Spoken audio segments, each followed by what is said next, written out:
everyone involved knew just how important this was. Like, this isn't a film that became important. This is a film that was important as it was being made. Mm-hmm. I remember when it came out, Oprah Winfrey had the cast on, talk to them. And the quote from Oprah Winfrey, this was before the Million Woman March in DC. Oprah Winfrey said, "This is like the Black Woman's Million Man March." Like, this was a very important moment. And you get the sense that everyone involved in this film was aware of that. Young Drunk! Hey, welcome to the Micheaux Mission. 2 men, 1 podcast, every black film ever made. My name is Len, a.k.a. the Bat Tribble. And as always, I'm joined by my partner. Hey, this is Vincent Williams.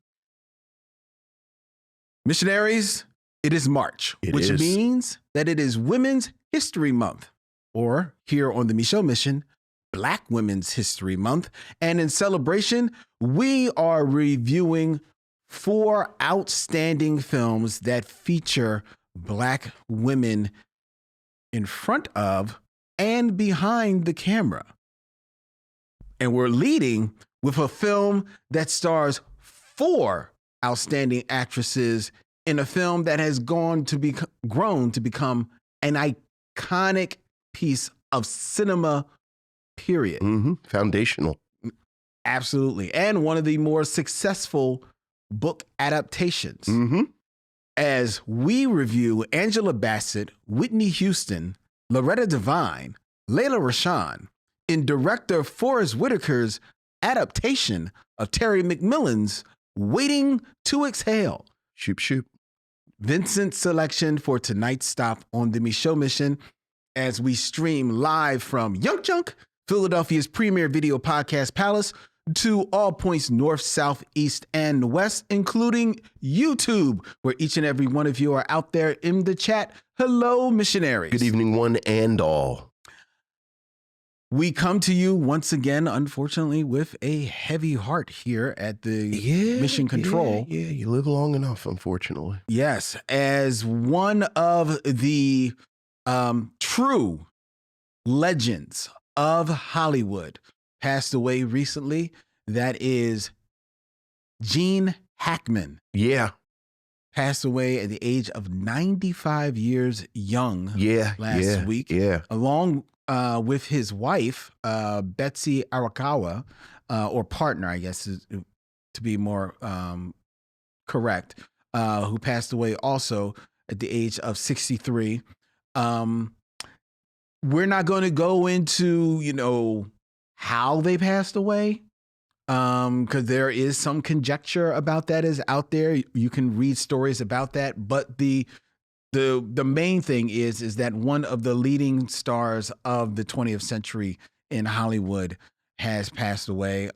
Gene Hackman, who actually had retired from film over 10 years ago. Mm-hmm. So he had kind of like stepped away, but left an indelible mark. Yeah. On Hollywood. I know Gene Hackman is a favorite of yours. Yeah. Look, he was an actor's actor.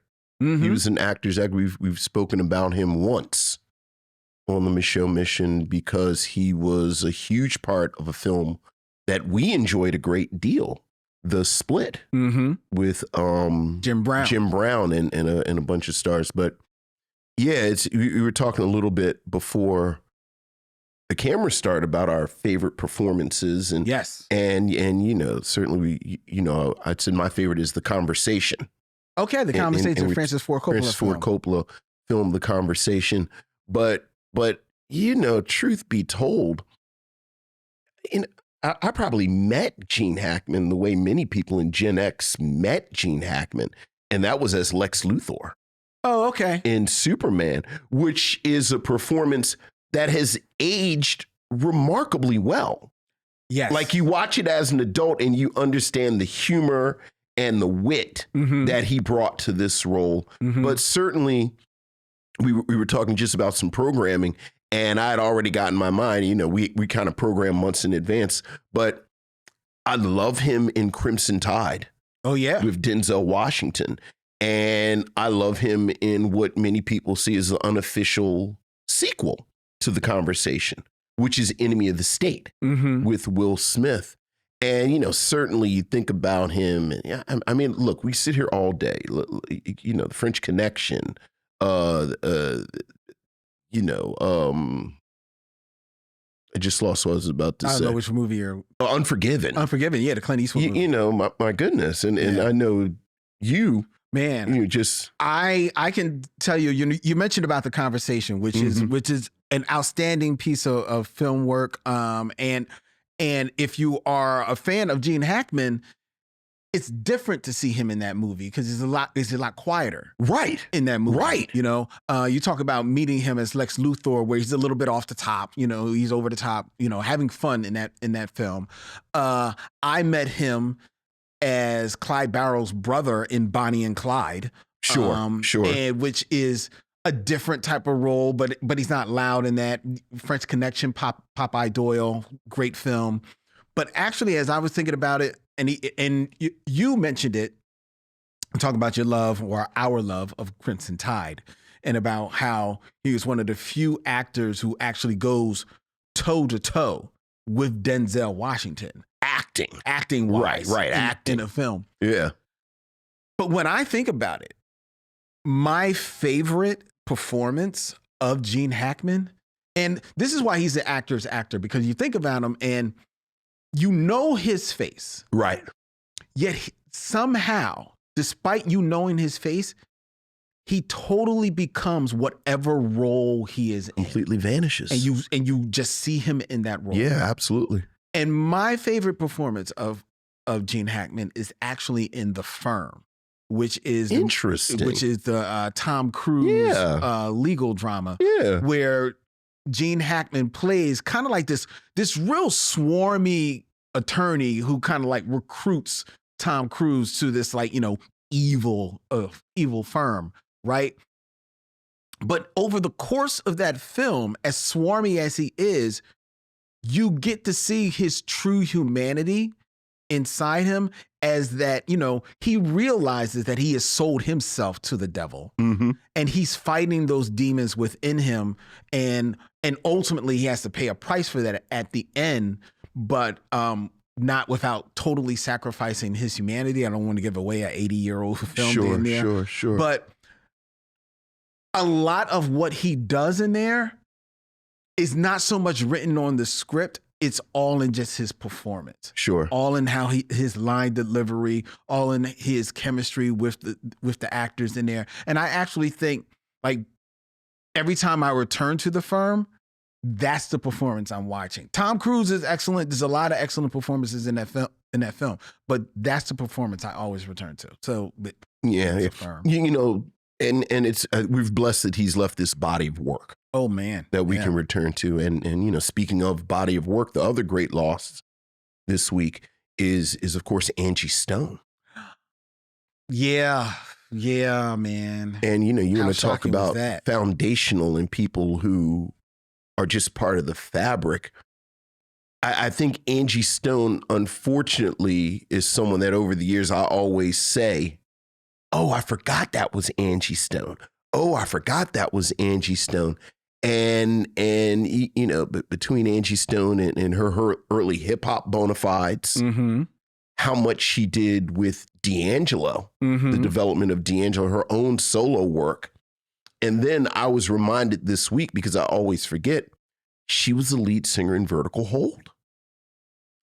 Oh, Vertical Hold? Was that her? I thought her group was Sequence. No, she was in Sequence. Oh, okay. But she was also in Vertical Hold. Oh, I didn't know that. She's a singer in Vertical Hold. Okay. Wow. Yeah. You know what? Angie Stone, we've talked about this before, going over like the eras of like singers and things. And we're going to be talking about one of the singers, Whitney Houston, tonight. Like, there are some singers whose star rises so brightly, shines so brightly, and their star rises so high that they totally eclipse, you know, what's underneath, and underneath doesn't really get to shine as much. And I think Angie Stone, unfortunately, falls in that category, because, like, you talk about her hip hop bona fides, but she's also out there at the same time as Mary J. Blige is blowing up. Right. She's kind of like, to me, I think, and maybe I'm wrong, but I think she sometimes gets lost in that mix of when Alicia Keys and India Arie are kind of like going at it. Sure. And she worked with D'Angelo and is helping him blow up. She does a couple of other things with other people, helps them blow up. Well, who else did that same type of career and work for them? And that would be Missy Elliott. So she kind of gets lost in the shuffle, I think, and doesn't really get her just due because of just these others. And I didn't even mention Beyonce. Right. And I do think, much like we mentioned Gene Hackman's being an actor's actor, I think Angie Stone was very much your favorite singer's favorite singer. See, but you know what? She's your favorite singer, and yet she's not, because I would contend that during her time, your favorite singer was Ledisi. Oh, but I think Ledisi's favorite singer was Angie Stone. Okay, but everybody else was following. Right. I mean, the fact of the matter is that it is such a shame. Yeah. Because and I know it is a shame because the morning when I found out that she passed away, I immediately went to like the trade websites to see what they got to say about Angie Stone. She was nowhere on their websites. Well, I also think she was ours. Well, like that actually does. That doesn't surprise me at all. It doesn't surprise me. It doesn't. But on those websites, they talked about somebody else who passed away that same day. David Johansen, who was Buster Poindexter. Yeah, right. From the New York Dolls. He passed away the same day. Yeah. I don't know. I hear you. But I'm just saying, it wasn't till later in the afternoon that she makes it to those trades. She was ours. Right. I think that says more about the trades than Angie Stone, frankly. Very true. Very true. You've got a good point there. You mean middle-aged white men knew about someone who was part of the New York New Wave 70s scene more than Angie Stone? Imagine that. I'm glad I'm sitting. Well, Gene also leaves a body of work. Yes. Rest in peace. Yes. Condolences to all of the families. Well, certainly. All right. Now it's time to hear from you, all of our missionaries, which means your emails, or as we like to call them, missives from the missionaries. So what else is going on, Lynn? We have emails, Vincent. Ooh, missives from the missionaries. Ooh.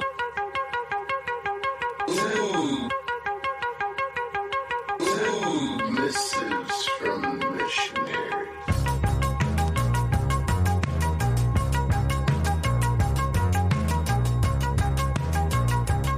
Missives from the missionaries, Vincent. We have an email from Terry Plain. Hey, what's up, Terry? Top 5 black witches is the subject line. Dear Len and Vince, I so enjoyed the movie review of Wicked. I heard your selection of top 5 black witches and agreed with all but one. Okay. I would not consider Letty from Lovecraft Country a witch. Yes, she did participate in casting spells, but she was not in a mode of practicing witchcraft. Now, I would like you to consider a few more black witchcraft characters who could easily replace Letty. Okay. Going back to American Horror Story, Gabby Sidibe was a powerful witch as a human voodoo doll, where she could inflict pain on herself, but others would feel it. Okay. I'm going to take your word for it because I don't mess with American Horror Story. I've never watched the show myself either. I find the commercials disturbing. They are a little bit, yes. They're too well done. I'm like, oh yeah, I'm not watching this at all. Why would I do this to myself? Exactly. Number 2. So we'll take your word for it. Okay. Number 2, Zoe Kravitz as Letta Lestrange in Fantastic Beasts of the Harry Potter universe, a pure-blood witch in a notorious family that included Bellatrix Lestrange and Sirius Black. Well, I will take your word for that as well because I have no interest in that film. No, neither do I. So, last. Okay. In the Disney series Descendants, China Anne McClain played Uma, daughter of Ursula the Sea Witch.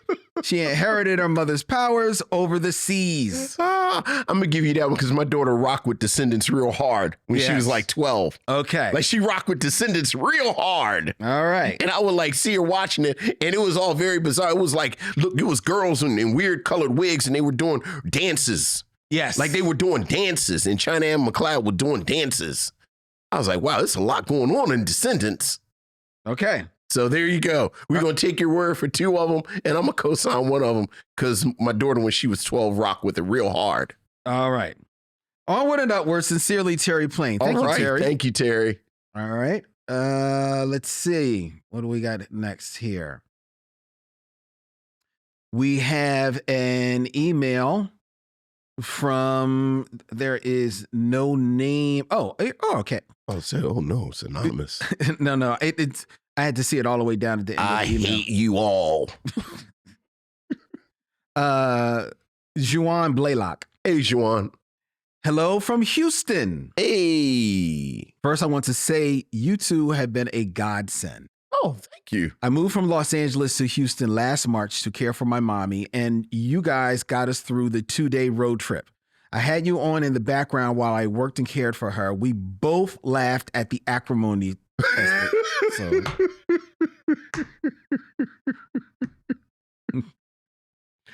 Lynn, I am showing Medea's family reunion to my class. Mm-hmm. There is nothing on earth like showing a Tyler Perry movie to a room full of 20-year-olds who've never seen a Tyler Perry movie.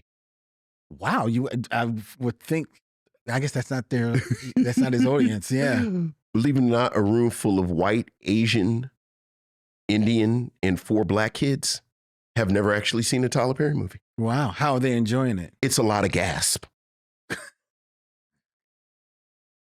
There's a moment where Medea beats her foster child, played by young Keke Palmer. Like she grabs her and actually takes her belt and starts giving her a whooping. And people in my class said,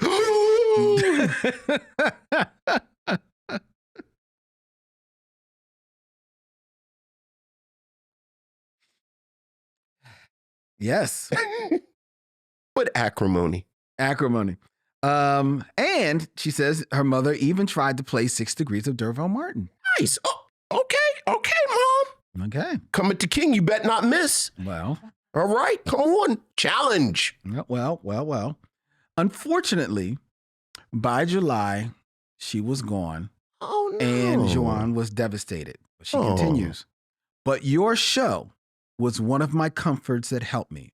You guys feel like family in a time when I felt so alone. Never underestimate the importance of what you guys do. You're not just reviewing movies, you're educating, comforting, and feeding our souls. Thank you.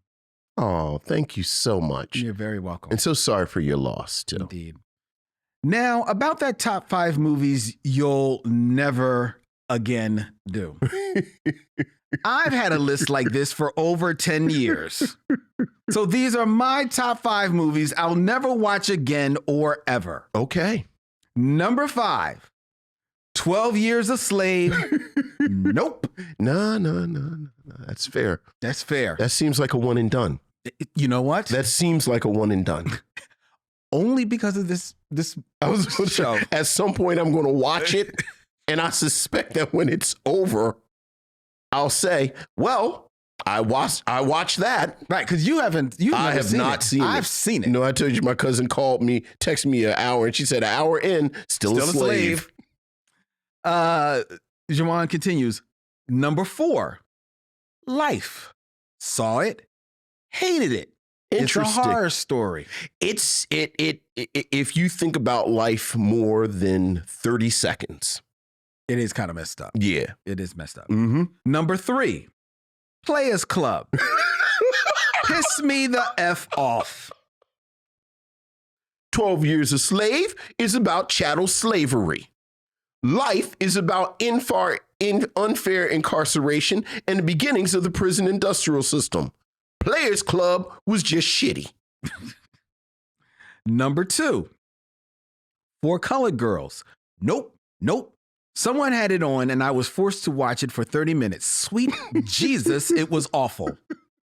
Yeah, it's not his best outing. I don't And know number why he one, tackle that. Precious. I have managed to never see it, and I plan on never seeing it. I cannot with the black trauma. That's fair. Precious is tough. Precious is tough. And I like Precious. It is tough. But Precious is tough. It's tough. We did it. Yeah, Precious is tough. But Gabrielle Sidibe and Monique are excellent in that film. And I said it during our review. I think as good as they are, I think Mariah Carey is good in that Mariah Carey is good. And Lenny Kravitz is very good in that. And I also think Paula Patton's good in that film. It's the best thing Paula Patton's ever done. Yeah, but I understand not signing up for Precious. We understand, Jawan.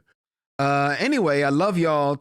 Keep taking care of us like you do, Jawan Blaylock. Well, you're very welcome. Very welcome. Thank you so much. We appreciate that. We don't take that lightly. So thank you. Amen. Okay. We have another email. Vincent is from Nicole Court. Hey, what's up, Nicole? Good evening, Len, Vincent, and the missionaries. For all intents and purposes, this email is going to be silly and in fair fun, just to throw that out there. Okay, good. I want to play a game where I decide a fitting nickname for Len based on my listening activity of the Micheaux Mission. I have a couple already, but I would love to hear yours. Okay.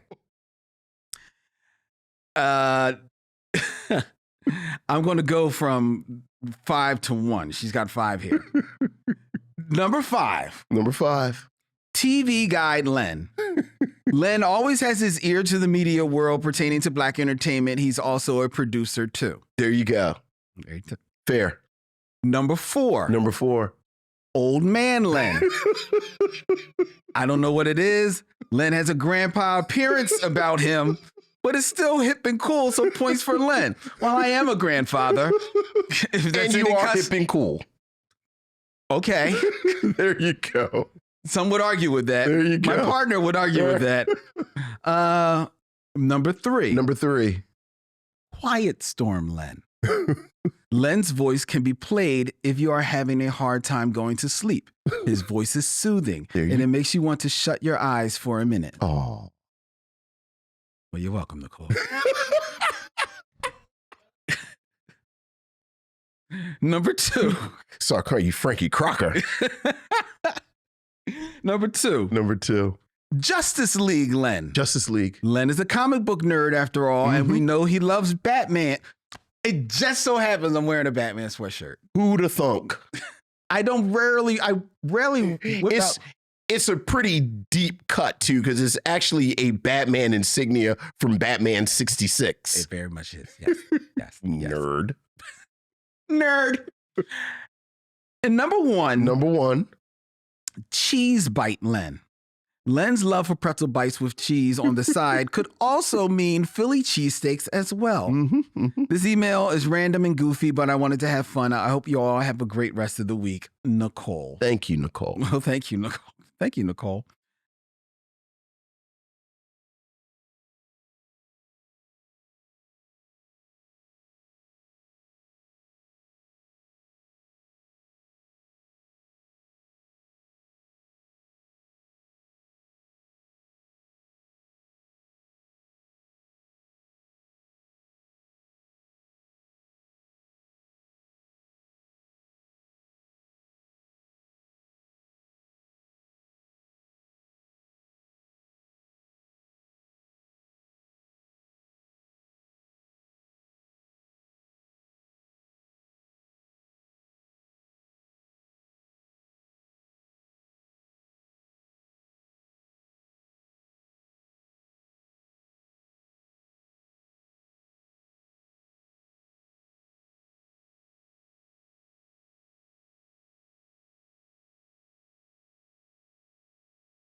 half crazy on it. He's got the Jerry curl. Is that called Chemistry? I'm looking it up. Yeah. No, well, yes. That is his first album, 1980. Okay, that's his first album. Yes, it's his first album. It's his debut album. Okay, well, no, because I was then looking Perfect Combination, but that is not him. That is on Stacey Lattisaw's album. Yeah, that's Stacey Lattisaw. So, Chemistry. Love Plus You and Me. Love Plus You and Me, yes. Chemistry, which does have Half Crazy. That's right. I think that might be the only hit on it. Yeah, I think so too. I'm looking at here. Can't Wait Till Tomorrow. Don't Take Away My Pride. One Small Light. Yeah, I don't know any of those. Yeah. Well, you know what? Now that I'm seeing that, I can't put Johnny as number one. I can't put Johnny over Bobby's first album. Oh, not at all. I don't think Chemistry is better than Ralph Tresvant's first album. See, I don't remember all of Ralph's or. Yeah, and Bobby's first album. I mean, first because I do get him because Bobby's first album is Bobby's first album is My Prerogative. No, he had an album before that. Hold on. Yeah, Bobby's first album is the one with I Need a Girlfriend on it. Bobby Brown. Let's look him up. Hold on. I'm gonna tell you because I think Bobby is the second album with My Prerogative and all the stuff on it. Bobby's first album is, King of Stage. King of Stage. Jesus. What's on King of Stage besides Girlfriend? Girl Next Door. Your Tender Romance. Yeah, it's not that. Yeah. Baby, I Want to Tell You Something. Yeah, this is actually a trick question. It's a very trick question. This is actually a trick question. I mean, Ralph might actually be top all of these. I didn't want to say anything because I do get the songs mixed up between King of Stage and is it called My Prerogative? His second album? Yeah, the album with everything on it. No, that's Don't Be Cruel. Yeah, I get King of Stage and Don't Be Cruel mixed up. Yeah, but I think that okay, so first of all, now we've confirmed that all three solo albums really only have one hit. So right, so if you're comparing the hits, Half Crazy, Girlfriend versus Sensitivity. Yeah. Well, Sensitivity is the bigger hit of the three, and if you said album, so like I'm assuming like the whole album. And I'm going to say, as somebody, I barely remember any of the whole album. I've listened to all three of those albums. Okay, then which one would you say is better? Cut, I think Ralph Tresvant's album is better than Chemistry and King of Stage? King of Stage. Yeah. Okay, then let me ask you this, because I'm sure I've listened to it. I definitely don't remember Ralph's first album. Yeah. What's the other cut on there? Not that's a hit, but that you liked. I don't even remember. Don't even get me to lying. Somebody just said Do What I Gotta Do is on his first album too. Well, I think it's Toya. I think it's Toya. Because remember, that's Toya's thing. They kept releasing ballads. Yes, and of course it is Toya. Yeah, it is actually Toya. Of all the shows and episodes she'd be watching, she was like, her New Edition light went off. Then I think you got to go with Ralph. How many people would say that? Because everybody, I guarantee, I know everybody thinks Bobby's first album is Don't Be Cruel. Everybody thinks Johnny Gill's first album is whatever that album was with Rub You the Right Way. Is that called Johnny Gill? No, they don't think that's his first album. Because you knew Johnny was a name before that. Yeah, but the only reason anybody knew Johnny Gill was Perfect Combination. But I'm Half Crazy. Half Crazy was a hit on Quiet Storm. I was about to say, Hit is doing a lot of work in that sentence saying it's a hit. But you knew it was an album. Right, like you knew he had an album. Like you knew Johnny Gill was a guy. But you knew he had an album. Right. He had the Jerry curl. He was sitting at the piano. And you knew he had an album. He went to Ms. Warehouse and got a tuxedo like he was going to the prom. Well, he did. And he had a Jerry curl. He was a professional prom goer. We all know that. Was it like a red? He had a red bow tie. Yes. Like he looks really. 1984. Yes. He actually looks like he is at the prom. That's right. Chemistry. Don't tell me I don't know my R&B.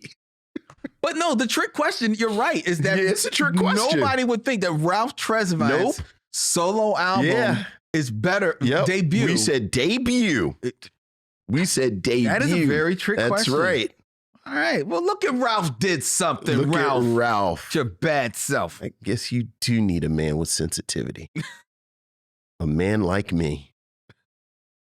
Not like you. Damn sure don't need your ass. Hell no. All right. So thank you for that email, Nick. Thank you, Nick. Good question. Good trick question there. All right. Let's move on. We have an email from Michael Sykes. What's up, Michael? Hey, Len and Vincent. I recently listened to y'all episode on the 5 Heartbeats. Nice. Which was episode 50 or 100, I think. Yeah. And all I got to say is Vincent said it was a great movie, which it is. But Len, being Len, called it, it's okay. Damn. The way you, Len, bashed this one, I honestly worried about what y'all think of Boys in the Hood, Judas and the Black Messiah, Till, and The Great Black Hope. Well, you had 3 very good movies until you got to The Great Black White Hope, which I haven't a clear memory of. So anyway. Len, regarding the close-up shots you mentioned and how the scene could have been improved, it couldn't happen after watching the 2018 documentary on the making of the 5 Heartbeats. It became clear that 20th Century Fox was pressuring Robert Townsend regarding both timing and budget.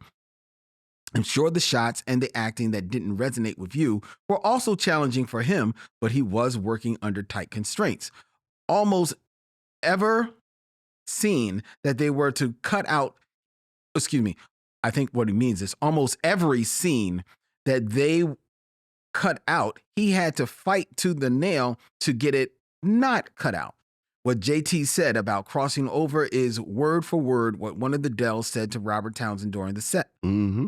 To me, the 5 Heartbeats is warm feeling movies that I love. I mean, everybody has their opinions. We still cool. Love, your fan. Michael Sykes. Okay. There you go. You're welcome to your opinion. There you go. Stay tuned for our review of Waiting to Exhale. As we continue on, we now move on to an email from Maurice Poplar. What's up, Maurice? Who has a, hey, gents, R.I.P. Gene Hackman, sadly one of the few Hollywood actors that has clearly had no problem doing films with Black people. Hackman's filmography is decidedly full of diversity, and if you compare it to other white actors from the 70s, 80s, and 90s, Hackman was outstanding in the business. Kudos. Something has been in my crawl regarding the richness of Regina King and Coleman Domingo. If you missed it previously on the Micheaux Mission, Vincent said I did that Regina King and Coleman Domingo were too rich to work together. To work together in a rom-com. Yeah, I did. I did say that. To which Maurice says, Mr. Williams, let me pitch you. Okay. A heist film where Regina King and Coleman Domingo are a high-end art thief couple, and Regina books them on a cruise that Coleman realizes is a prospective job to steal from his wife's old flame, played by Denzel Washington.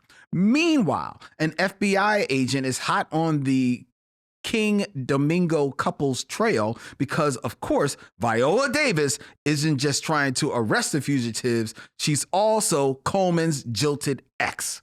Will Denzel get the drop on the King Domingos before they get the drop on him? Will old flames be stirred? Will Viola Davis get her man? This would be fun, funny, and fire. Would that still be too much? Yes. Yes. You don't. And to be clear, Regina King was hilarious on Saturday Night Live, but she was surrounded by basically her lessers. Okay. To help her. But yeah, I'm sorry, I just don't see Madcap You don't see that being. You don't think that they could pull that off. Those 4 actors and that. I don't. I think that would be hilarious, and I think they would love it. I think they would absolutely love it. Well, I hope you all prove me wrong, and the 4 of them work together and do something madcap. I do. Like, I love you. I'm sure. I could be wrong. I have no problem being wrong. Maybe we can book them for Only Murders in the Building. I don't know. Do they let black people play on that show? No, they don't. That seems like a whites only show. No, they don't. I don't even know if we're allowed to watch that. You know, that's a good question. Good question. I never see it offered to me on Hulu. Right. Right. They keep offering me Boys in the Hood. Right. And Straight Outta Compton. Right. That's all I ever see. Right. Right. Thank you, Mo. All right. The email says, and like white people really get into it. They do. Like white people really like Only Murders in the Building. I mean, it's not bad. It's like grown-up Friends. Okay. Yeah. Yeah, it is. Like I was really into Friends in the 90s. It is. And now I'm older. I watched the first 2 seasons of it, and then I was like, okay, I've seen it. I don't need to see it anymore. And I haven't. Okay. I've not returned to the building for any further murders. And I really like Steve Martin. I love Steve Martin. And Martin Short. I love Martin Short. But boy, Short. I don't know what they're doing on this, but it's real white. You know what? They're making money. I know that's right. I ain't mad at them. Yeah. All right. Well, that's our emails. All right. Thank you very much. If you want to have your thoughts heard here on the Micheaux Mission, feel free. Send us an email at micheauxmission@gmail.com. That's MICHEAUX MISSION@gmail.com. And now we are moving into the Game of Kings. Or, as we call it, 6 Degrees of D'Urville Martin.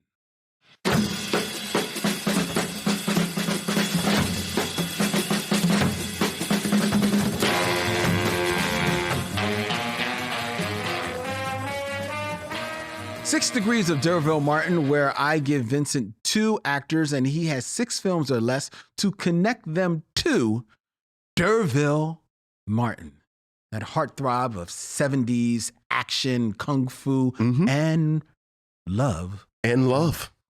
And love. Keeping it in theme, Vincent. Okay. We are going to be reviewing tonight Waiting to Exhale. We are.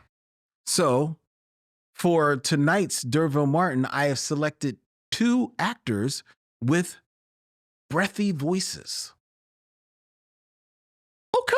All right. I'll take that. All right. Who we got? So, you know, it's just a quick aside. Sometimes I do these things and I love talking to you, but I do them mostly because the audience can't truly appreciate this. To hear Dylan cracking up off camera, off stage. There you go. You got to have your different audiences. And I live for that. Right. I know I've hit a home run when I hear him laughing off. Yeah. Yeah. All right. Breathy actors. Breathy actors. All right. Who we got? So in 6 films or less, connect D'Urville Martin to Shohreh Aghdashloo. You'll know her. I'm about to say, that's my girl from The Expanse. Yes.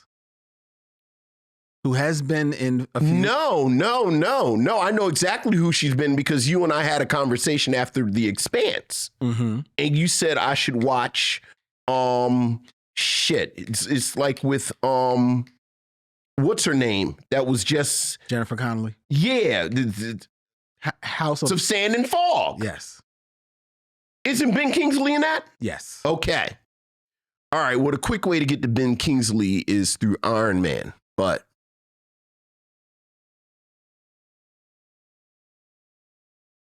who else is in Sexy Beast? Is that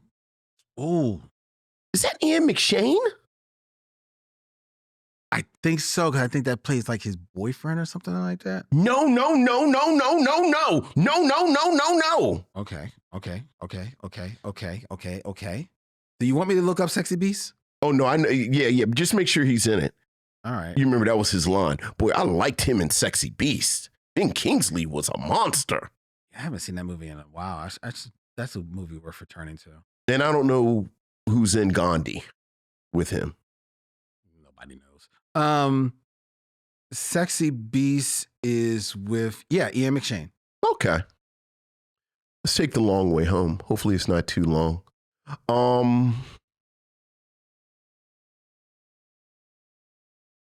So Derville Martin, I don't want to run out because I'm saying Ian McShane, but I'm trying to get to Ben Kingsley. That might be too long.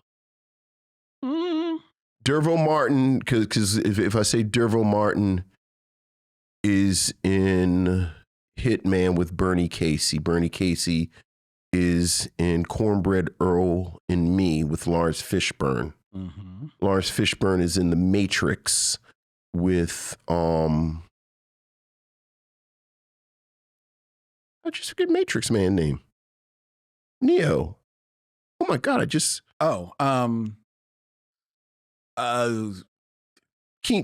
Reeves. Keanu Reeves. Keanu Reeves. I drew a blank on his name too. Keanu Reeves is in John Wick with Ian McShane, who is in Sexy Beast with Ben Kingsley. So that's 5. Mm-hmm. And then he's in The House of Sand and Fog, which I've never seen. We've just talked about it. Okay, with Soraya Adashlu. Yes. You really should see that film. Well, and all jokes aside, I keep meaning to watch it because every time we talk about it, and I really, really like her. Oh, yeah. Like, that was really my introduction like to her. Yeah. I've loved her in everything. Yeah. Ever since, especially its Expanse, which is excellent. Ridiculous. I got interested. Remind me. I'll tell you later. Yeah. I'll tell you later. All right. So yeah, very good. Very good, Vincent. All right. Now, next. Okay. In 6 films or less. Uh-huh. Connect Derville Martin to another breathy actor. Okay. Jennifer Tilly.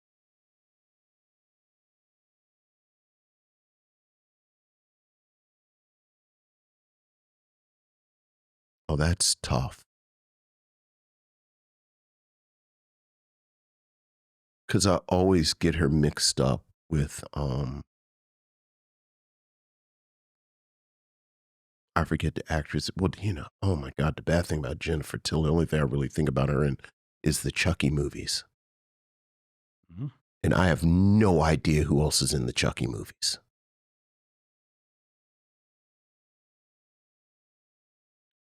Now you're really selling her filmography short when you just... No. I know she's in stuff. She is in, actually, there's one film that is a certified cult classic. I can't nail her down though. Her face or? No, I see her face. I just can't. I don't know what I see her in now. You got to give me something. I don't know what she's in besides the Chucky movies that I think Jennifer, because it's like the bad thing is I think about her in the Chucky movies and I'm like, is she why is she slumming in these movies? Well, then she's like in 37 of them. There's 2 films I'm going to give you. The first one I'm going to give you is the certified cult classic, which is Bound. I have never actually seen Bound. Oh my God. I've never, and is that Kyle MacLachlan? No. I was going to say James Spader, but I'm thinking about the secretary. No. She's in that with,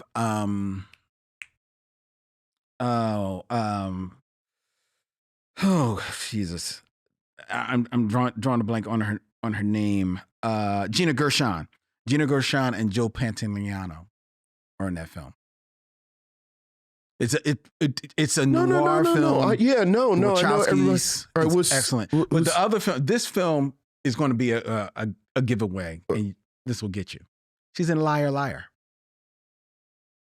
Is she in Liar Liar with Jim Carrey? Mm-hmm.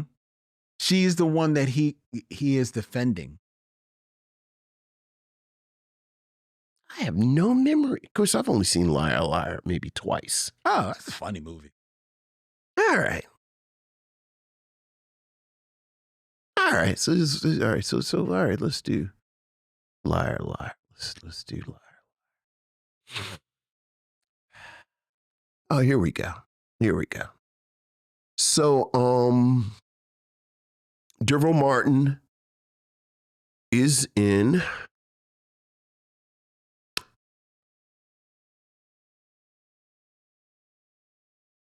Derville Martin is in is it Hell Up in Harlem? Or is Hell Up in Harlem he's in with Fred Williamson, right? Hold on. It's either Hell Up in Harlem or Black Caesar. Oh, he's in Black Caesar. He is in Black Caesar. He's in Black Caesar with Fred Williamson, who is in Three the Hard Way with Jim Brown.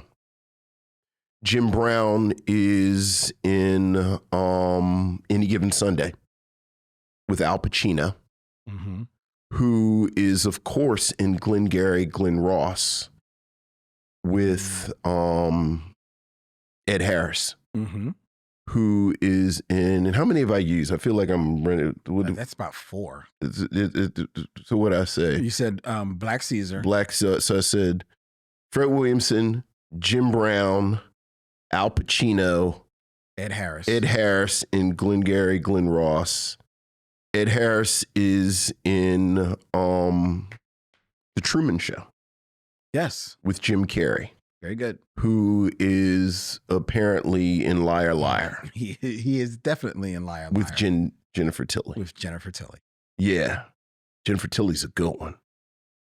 That's a good one. What's the old girl's name in Old School? Remember the one that plays Owen Wilson's wife, who's a swinger? That's a good one. Hold on. I'll tell you in a second. I've seen that movie once. I know people rave about that film. But I always get Jen Tilly mixed up with that actress. That's one of your blind spots there. Are you thinking about Juliette Lewis? Juliette Lewis. Yeah.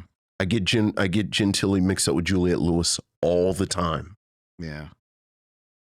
That's I guess I can see that. They have similar energy.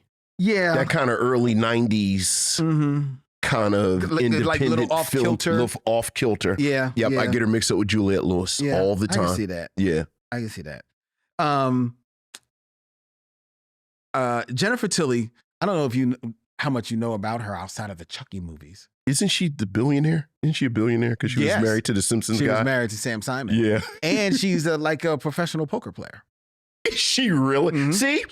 That's that early 90s energy. Like she's got that early 90s indie movie energy. Yeah. Of course she's a professional poker player. Because she had $1 billion.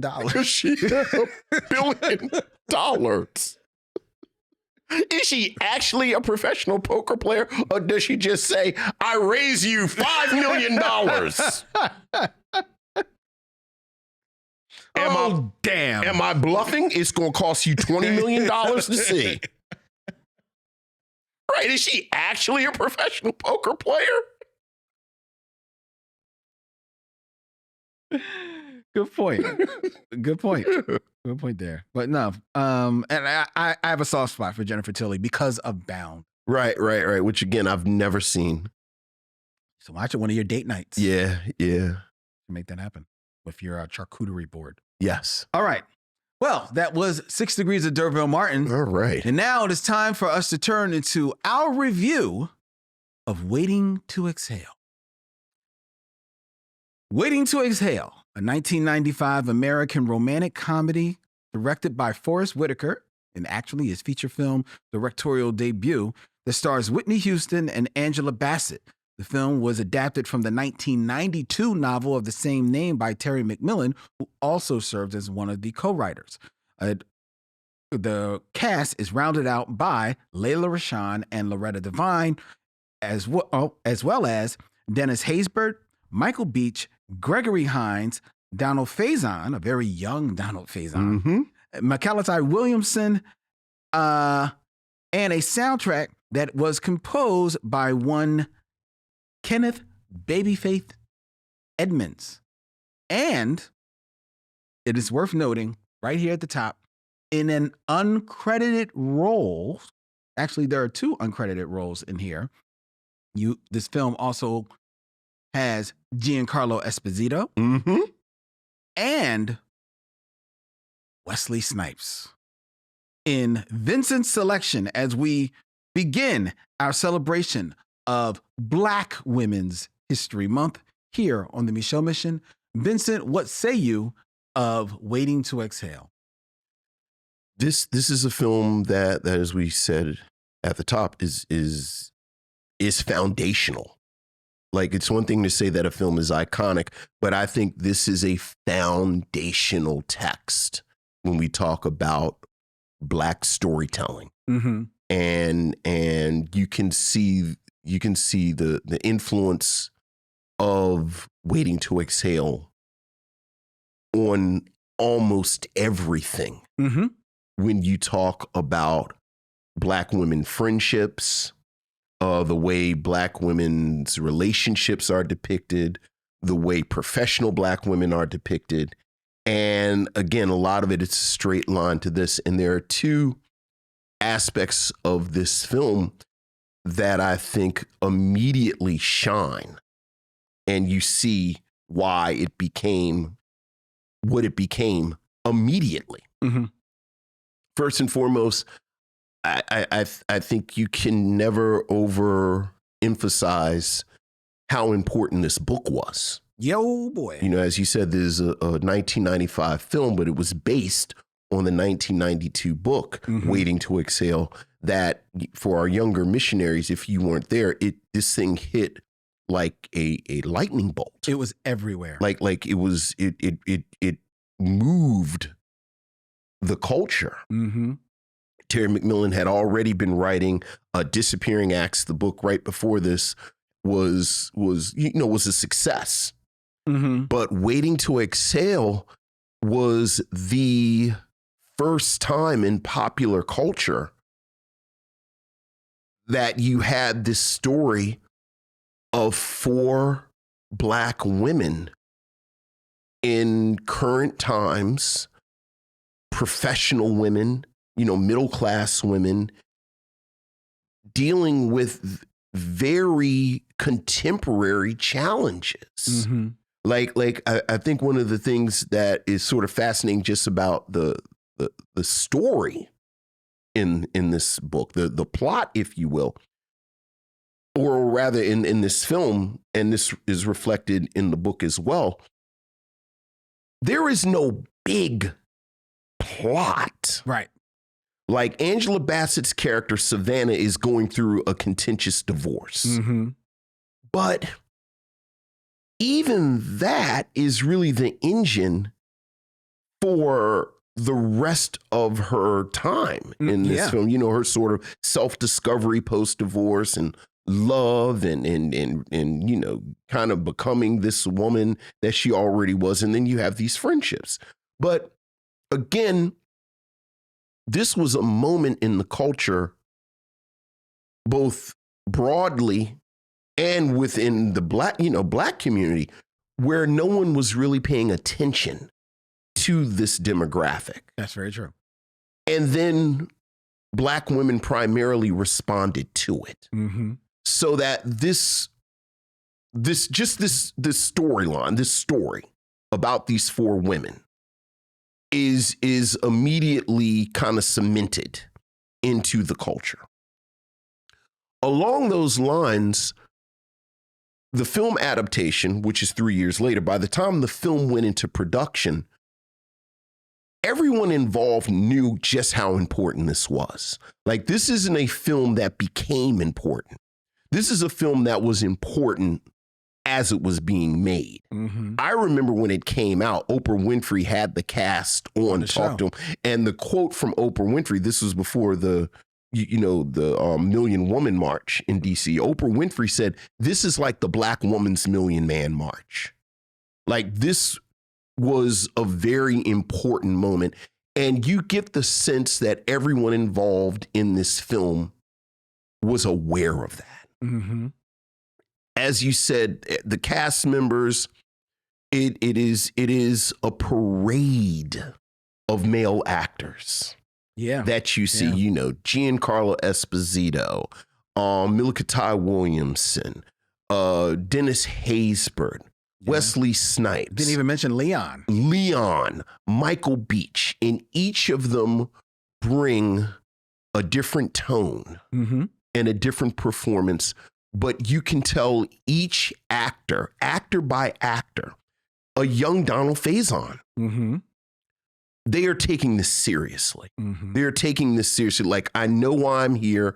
I know what I'm supposed to do. I am on the side, like I am in a supporting role. Like, you know, one of the radical notions that you see in this film is that all of the men to a man is in a supportive role. Yes. Like, I'm here for a scene. I'm here for 2 scenes, maybe 3 scenes. Gregory Hines. We didn't even mention Micheaux Mission favorite, Gregory Hines. But I am here in service to these actresses. And to their story. To their stories. Lela Rochon, I really, really like Lela Rochon. Very young in her career. Very young in her career. And honestly, when you look at Lela Rochon, who portrays like the young she seems the youngest. Right, Robin. You know, Robin is in a lot of ways the character that I would argue kind of has the hardest job.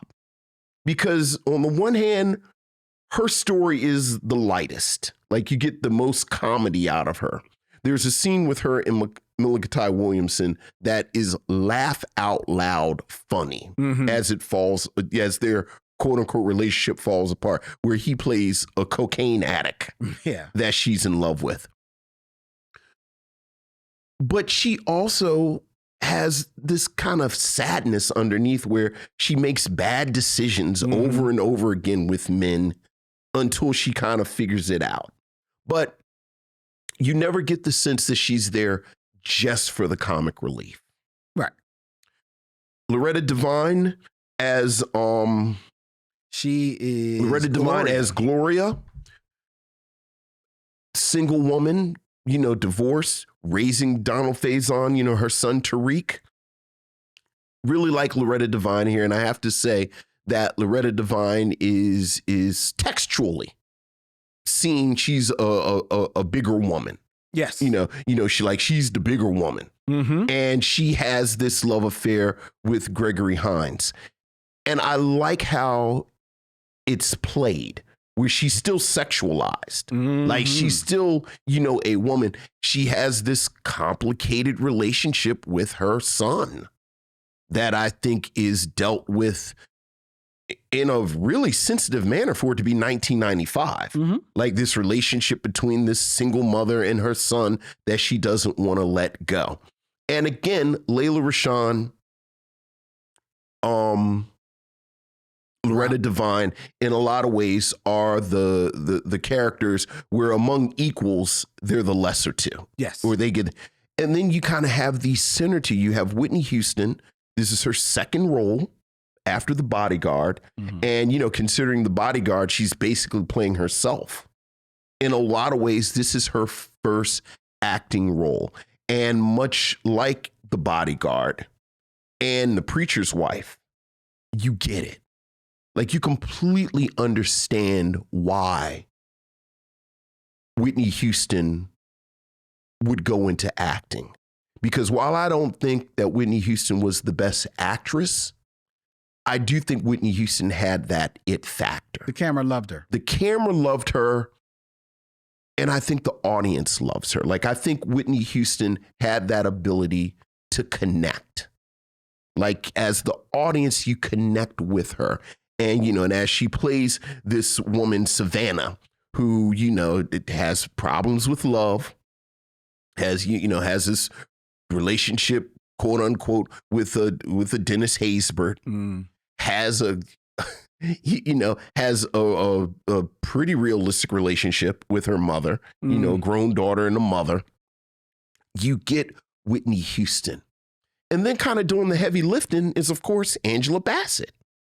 And Angela Bassett as the just divorced Bernie, who Michael Beach, who once again is playing the most awful human being on earth. But it was a period with Michael Beach, between Michael Beach in ER, when he gave his wife HIV, and then he was in this. Michael Beach was the worst human being on earth.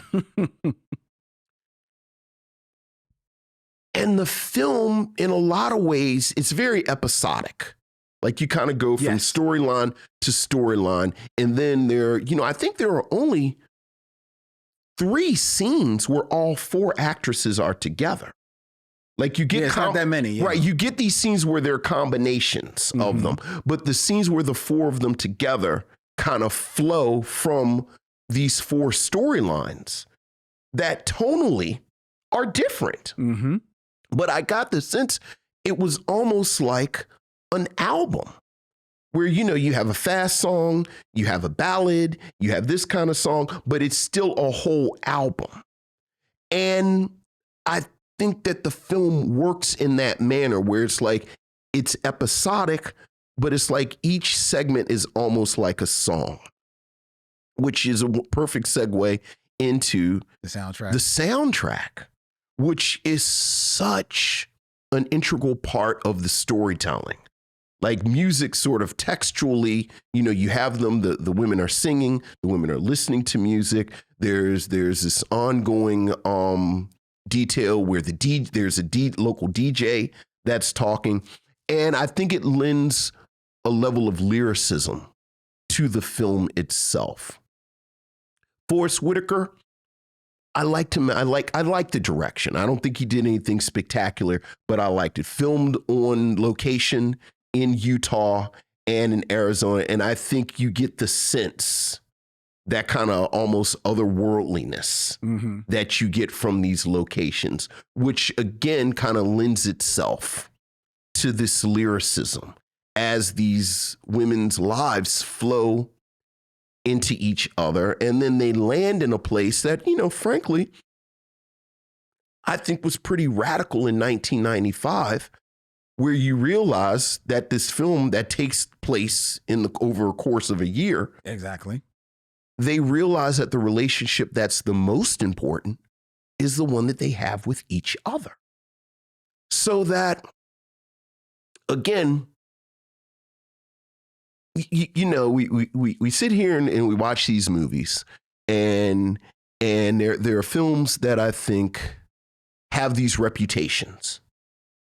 And then you have to, at some point we circle around and see them. Obviously we've been doing this for many years. We haven't watched this film, but this film has had this reputation. And certainly we've seen film after film after film, television show after television show, book after book, record after record that pulls from this.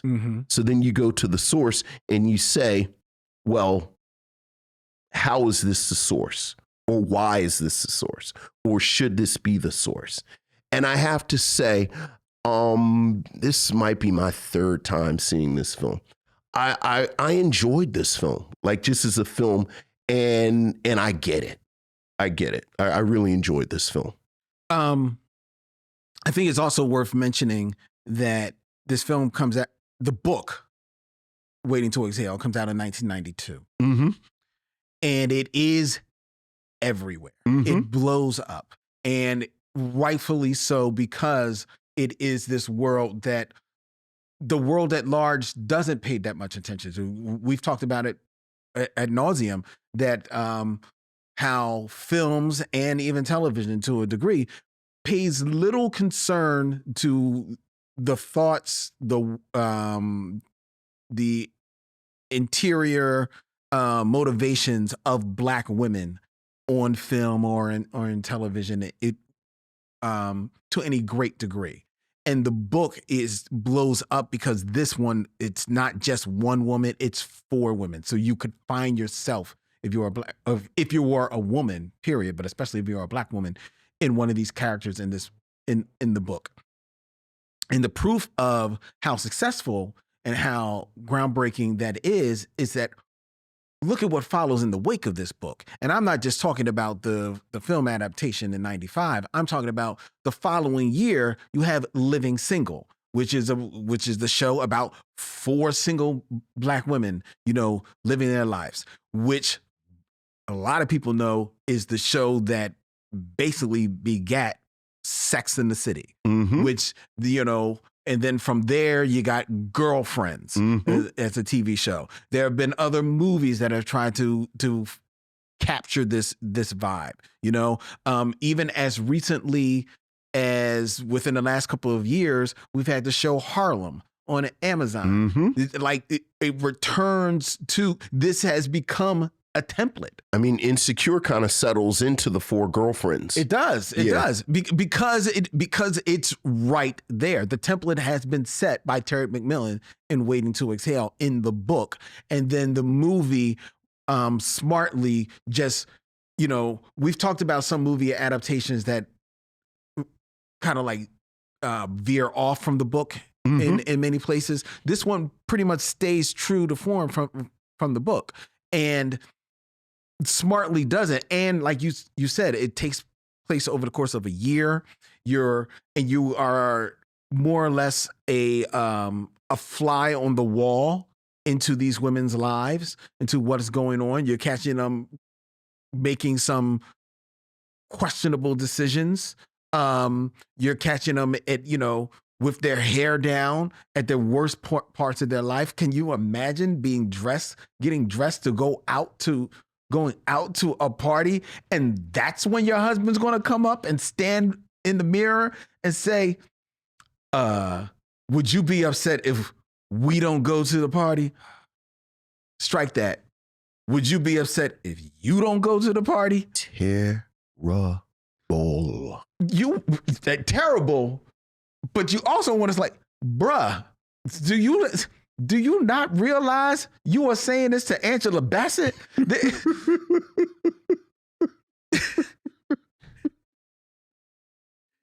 Don't nobody get angry like Angela Bassett, bro.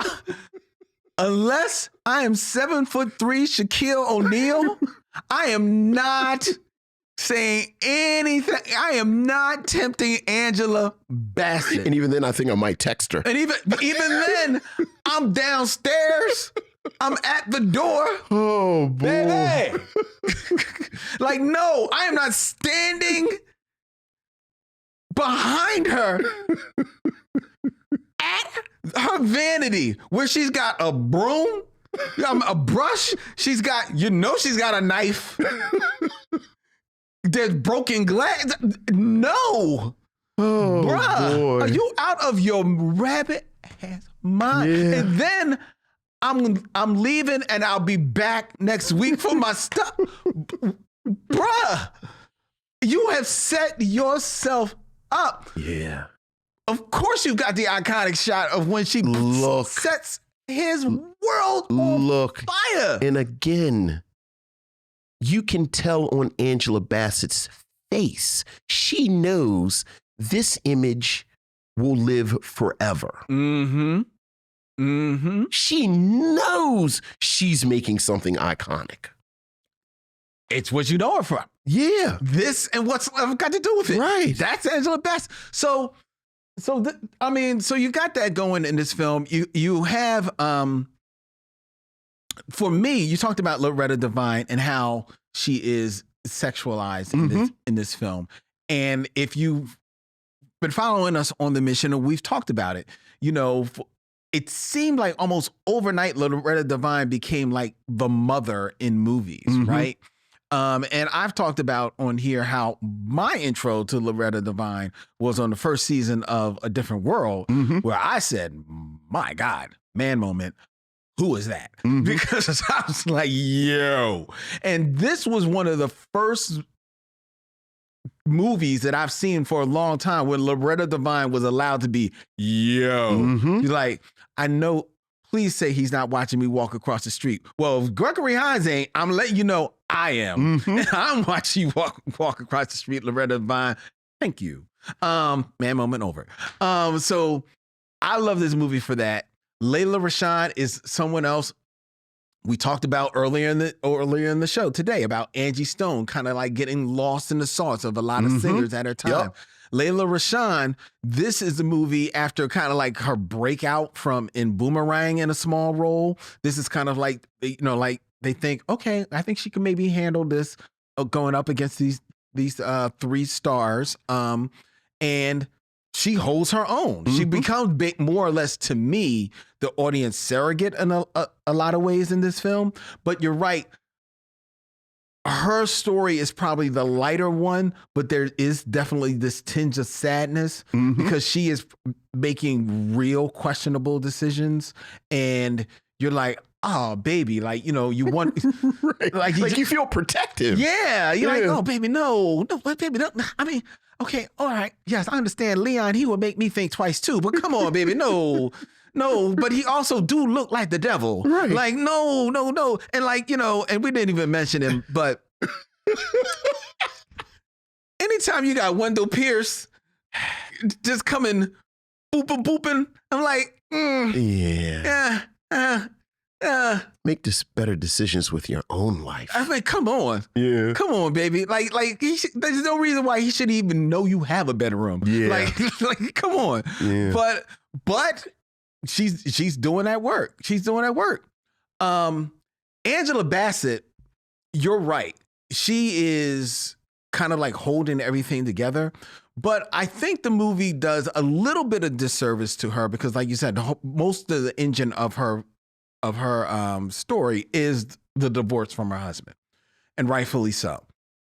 But because of that, she is a lot of times seen as just either at an 8 or a 10, like as far as like, you know, anger and feeling stuff and like, you know, just like right. And that can sometimes, if you're always like that, get a little played, right? But fortunately, this movie, we talk about the movies within a movie. This movie takes time to stop and give you this short little vignette between Angela Bassett and Wesley Snipes. Yeah. Uncredited, in what may be some of the best acting Wesley Snipes has done in a career of doing pretty good, phenomenal acting, but presenting easily the best acting in this movie. Because in that little vignette, when the two of them meet at this bar and expose themselves and are vulnerable with one another, you see finally Angela actually acting against someone and now being allowed to show different sides of her character, Bernie, against Wesley. And now you feel for her. Now and in that moment, that's when I really felt her pain. You know, I was feeling anger, but now I was feeling her pain. I was good point. Yeah. You know, and that's when it really resonated with me. And I was so much so, you say this all the time. I could have stayed with those two, watched their entire conversation at the bar, going to the elevator, going upstairs to the room, how they fell asleep with one another.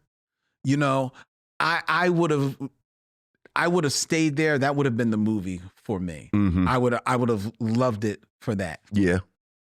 Fortunately, this movie doesn't stay there because then it introduces, and not soon before or not long after, it introduces Gregory Hines as the man across the street for Loretta Devine. And even though you don't see as much of him as I would have liked, of course, in this film, you see enough, one, to know that Gregory Hines was a beast. Yeah. I mean, we've said it before, but Gregory Hines, he's maybe in 4 scenes in this movie, but he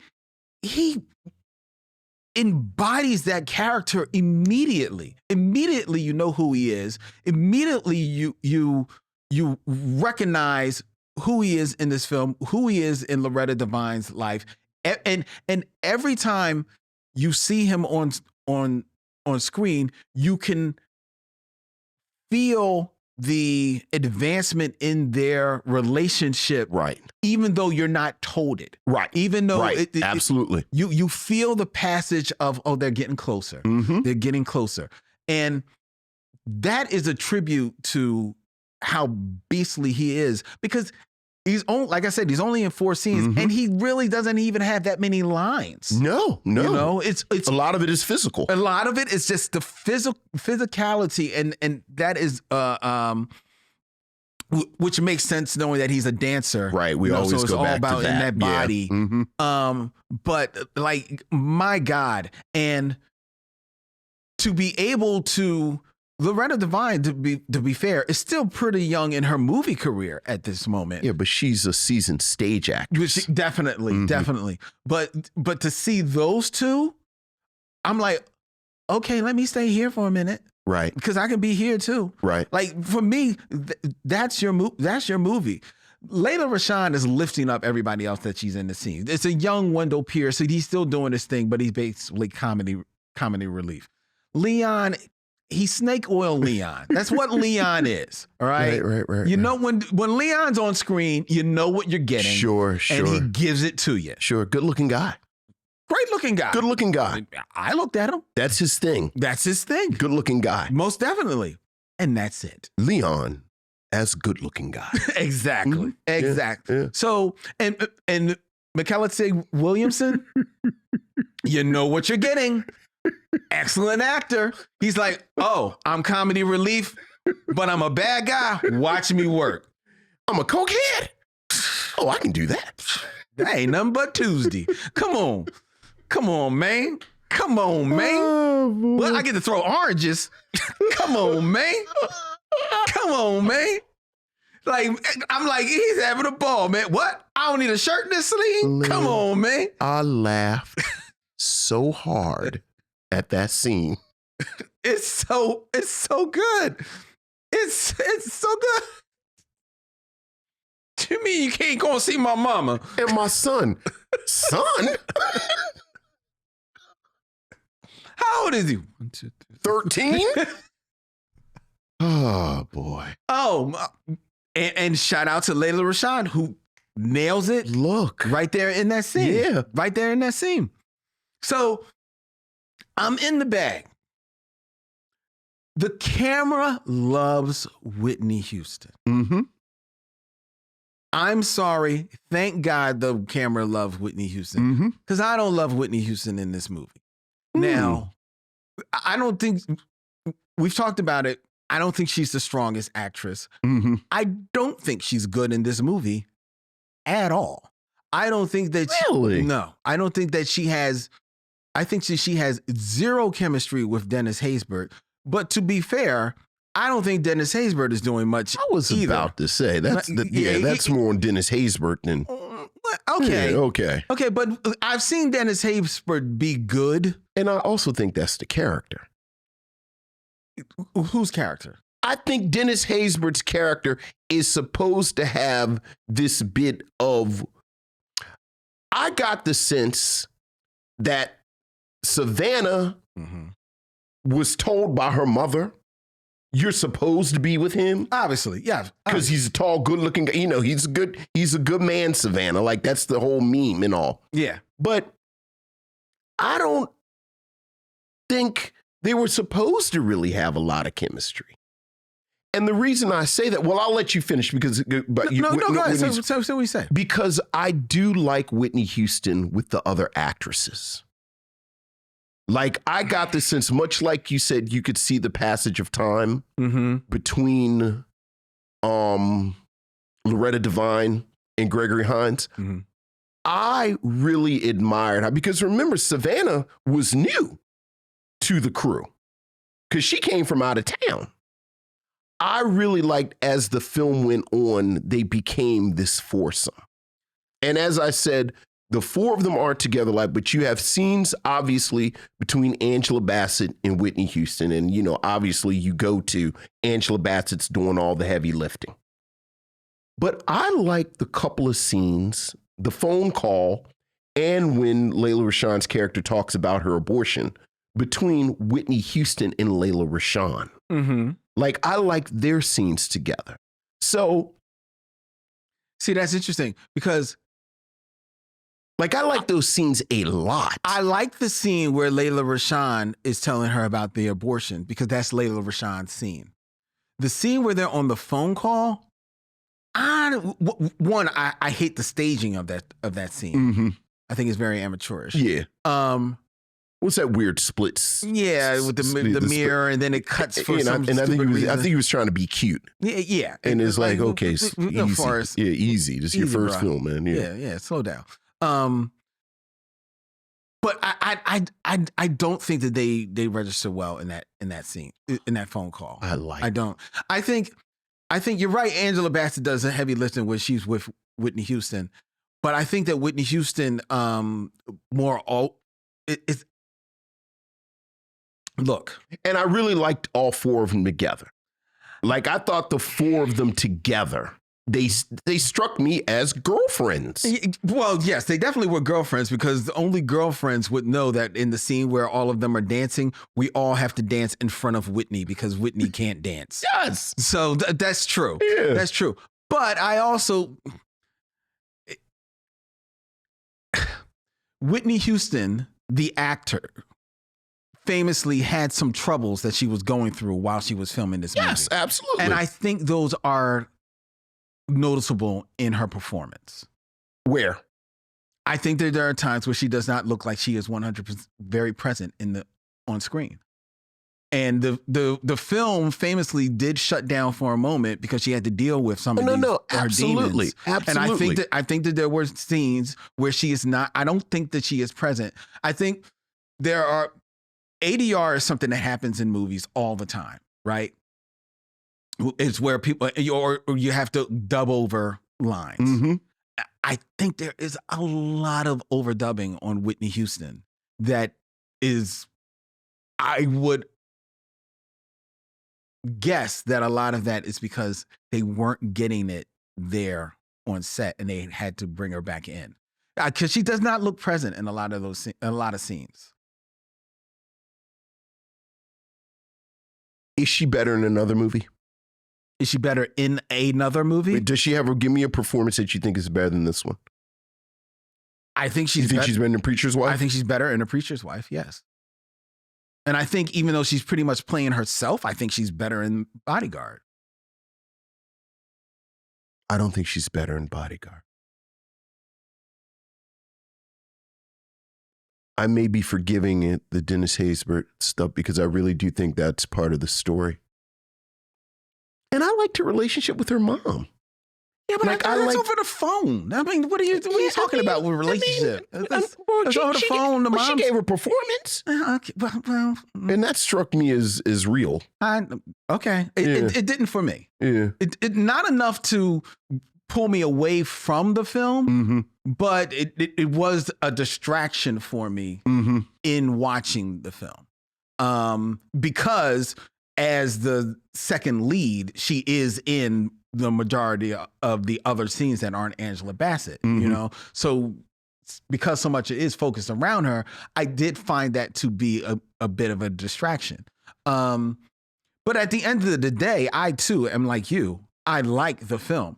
Did it bother me to a degree, and this is looking through it from a 21st century lens, that all of their troubles, as they were speaking of, were about men? Yes, but that's from a 21st century lens. And that's the story, though. But and I also recognize that that's the story. Right. So I let go of that. You know, that's what the story is about. It's about their relationship with men, how they are dealing with this, and I appreciated that. And landing on that it's more about them. It's more, right, this is way more important than these men. Yes. And that was the most important thing. Right. Which, to your point, I think that's what would have bothered. Like, it would have bothered me if it kind of landed on all of them had to pair off and live happily ever after. Yes. With a man. Yes. which, you know, unfortunately, a lot of the successors to this film fall into that trap, have not been brave enough. That's the word. To come to the conclusion that Terry McMillan did in 1992. The important, like, you know, I think a lot of the films that are the legacy of this kind of paid lip service to, oh, you know, it's really my girls who are really the important part. But, you know, it's always, it's always like Lorenz Tate shows up in the last episode and they run off and get married or something. Well, or to your point, they actually pay literal lip service to that. You'll hear like some voiceover speaking to that, or someone will say like, well, it's all about you, it's all about us, or something like that. This film lands there, but it shows it. The girl, they don't say right. It's all about us. No, you just see it. You feel it in that moment with them as they are, you know, celebrating New Year's Eve at the end of the film, as opposed to at the top. So, so I appreciate that. You talk about the bravery. Lesser films have the post-credit scene of Angela Bassett on her way to Wesley Snipes. Right. But they never meet up again. Right. He sends her a letter. And tells her how much he appreciates, you know, recognizes what they meant to one another. But that's it. Well, the irony is the only one that ends up with a man is Loretta, the one who wasn't really looking and who in the film loses her man, which is her son, going off to, you know, do his thing. Right. You know, so yeah. So would you recommend that people see? Not only would I recommend it, but I will say this, just, you know, I was on a panel last week with, shout out to WURD. And, our girl Tanya. Well, and Tanya Pendleton, our good friend Tanya Pendleton, was the moderator, and she and I got to talk a little bit. And I told her we were doing Waiting to Exhale, and she said, oh, y'all should have, you know, you should have women on when you review it, which I can appreciate that sentiment that, you know, this is a woman's text. This is aimed towards women. This is, you know, very much a woman-centered text. But I also think it's important that people who aren't Black women, and particularly Black men, champion the work of Black women and the work that's aimed towards Black women. Because I do think part of the challenge with a lot of this work, and we'll talk about this all month, is it almost gets balkanized. And we say, oh, this is their stuff. And almost inherently, we kind of make it lesser than. Yeah.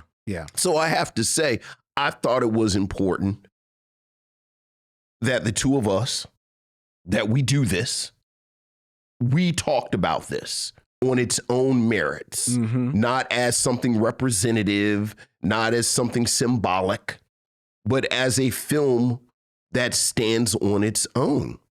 And again, I think this is a film that is frankly known more for its legacy, than for its merits as a film. And it happened immediately, like I said at the top, like when it was like it was a fanfare about the film before the film was even in production. Who's going to play the roles? Who's going to direct it? Who's going to do the soundtrack? This, that, and the other. So that almost eclipses the film. Yeah. And I do think, and I'll let you speak for you, obviously, but I'll speak to you, even with the reservations that you have with Whitney Houston. This film stands on its own merits. Yes, it does. And I would absolutely recommend it for its status as a film. And then if you are interested in Black film, again, this is foundational.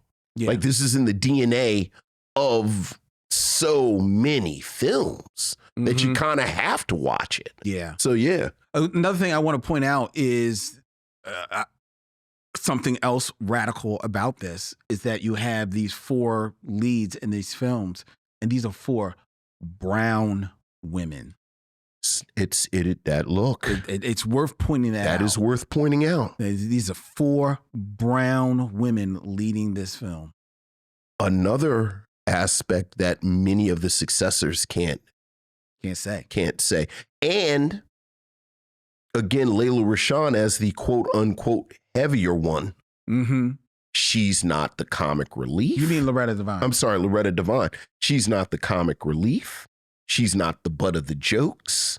She's not, again, comically over sexualized. I was going to say, You know, that you see all the time with these characters. She has the nerve to be humanized.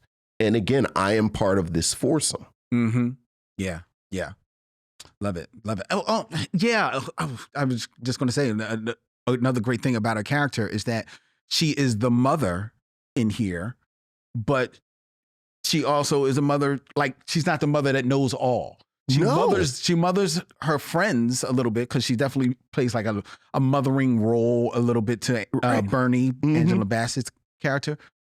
But she still has flaws. She still has doubts. She still has,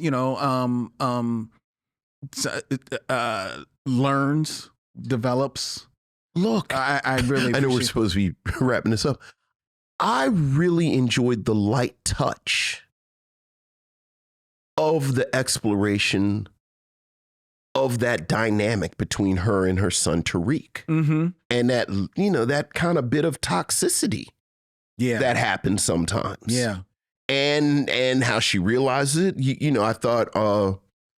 I thought Donald Faison did a good job in this role, seeing that anger that he has towards his father, resentment towards his mother, trying to hold him back, but all tempered by this genuine love. Like there's this moment where he kisses her while she's asleep and says happy birthday, and he tells her happy birthday. That's so sweet. Yeah. And I also like that, I'm sorry, cut you off. I also like that his father, played by Giancarlo Esposito, is not demonized in this movie. No. At all. He is someone who is coming to his own truth. Yeah. In this movie. Oh, yeah. And that's not played around with at all. It's not a joke. No. It's up front. It's there. It's dealt with. And then it's moved on. It doesn't become like this talking point for the rest of the film in any type of way, or this chip on someone's shoulder or anything. So it's smart. It's like very intelligent movie. I would definitely recommend watching Waiting to Exhale. If you've seen it, it's been a while since you've seen it. It's worth revisiting. It is really, like you said, it is the template. And sometimes you have to return to the template so you can remember, how did this get made? And there you go. So Waiting to Exhale. All right. Before we tell you what we're going to be reviewing next week here in Black Women's History Month on the Micheaux Mission, I invite you to share your thoughts with us via email at micheauxmission@gmail.com. That's MICHEAUXMISSION@gmail.com. Or you can find us on all your social media, Instagram or Facebook at Micheaux Mission. You can always find us on YouTube at Micheaux Mission, where you can subscribe and hit the bell and be notified of when we go live or when we put up videos and shorts on our YouTube channel. You can also find the Micheaux Mission on your favorite podcast platform, whether that be Apple or Spotify or wherever you find podcasts. You can find the Micheaux Mission. Our episodes are up every Thursday, and on Tuesdays we have Mission Log, the best of the Micheaux Mission. We actually missed our posting for today, but there will be a best of the Micheaux Mission next week as we continue revisiting the Micheaux Mystic connection. We're right at the point where we're in the review of our Dolomite films, and trust me, coming up right after that, we will present our review of Acrimony, because so many people have been talking about it. So you will soon find out what people have been talking about on Mission Logs. That goes up every Tuesday on our podcast feed. All right. The Micheaux Mission is also a proud member of The Podglomerate. They make podcasts work. such as ours, which streams every Tuesday night live right here from Young Junk, Philadelphia's premier video podcast palace. If you want to book yourself and your crew in one of the many studios that they have here at Young Junk, you can get in touch with our producer Dylan at youngjunk.com. That's DYLAN at youngjunk.com, and he will book you where you need to be. All right. And if you're in the Philadelphia area, there's still some time. You can check out Vincent and I and our good friend Stephanie Watts of the Be Real Micheaux screening series tomorrow night, 7 p.m. live at Bryn Mawr Film Institute, where we will be screening from 1994, Alma's Rainbow. Great indie film. It is. It is. Promises to be a great time with free pretzels at Bryn Mawr Film Institute. Tickets are on sale at brynmarfilm.org. Next week, here on the Micheaux Mission, we go to the year of 2023 to what I like to describe.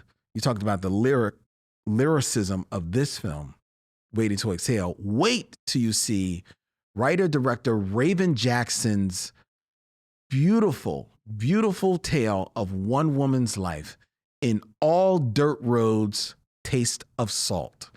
Next week, here on the Micheaux Mission, one of the best films of 2023. Guarantee I cannot wait to revisit this film. And this will be your first time seeing it. It is. I can't wait to very much looking forward to think of this film. Next week here on the Micheaux Mission. Until then, he's Vincent, I'm Len, and in parting, we say, we'll see you when it's time to meet again. Young Junk!